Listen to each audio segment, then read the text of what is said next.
Ce communiqué pour la suite de ce journal, le président du Conseil économique et social informe tous les conseillers ainsi que les personnalités invitées que la clôture de la deuxième session ordinaire du Conseil économique et social aura lieu le vendredi 30 septembre 2016 à 10h au siège de l'institution sise au pont de Guégué.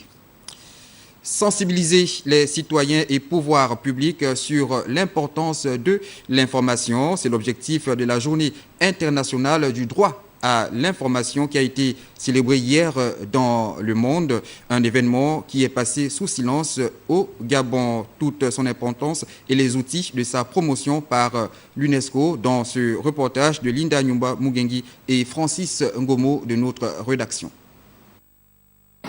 Célébrée à travers le monde ce 28 septembre, la Journée internationale du droit d'accès à l'information vise à engager et sensibiliser les citoyens et pouvoirs publics sur l'importance de l'accès à l'information et ce, en vue de leur participation au développement du pays. Grâce à la conférence générale de l'UNESCO en 2015, qu'une telle proposition a été adoptée par l'Assemblée générale des Nations Unies. Donc, nous sommes dans la première édition de cette journée.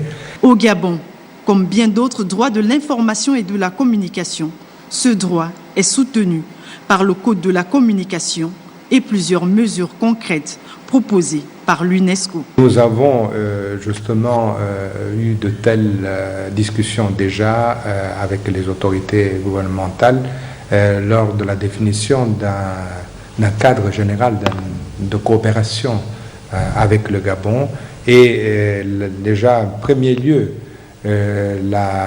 l'établissement d'un cadre législatif figure en bonne position puisque ça a été d'ailleurs le résultat aussi de plusieurs forums auxquels les journalistes je dirais les spécialistes des médias ont participé. C'est le besoin dans ce pays d'avoir un cadre clair permettant la préservation de l'accès à l'information, l'accès libre à l'information. Donc je dirais, ça c'est une première étape.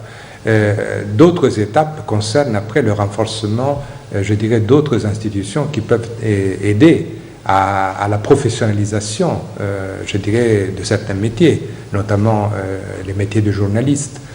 Quoique non célébrée au plan national, aujourd'hui, cette journée a tout de même coïncidé avec le retour de la connexion Internet et des réseaux sociaux perturbés au lendemain de la présidentielle du 27 août dernier.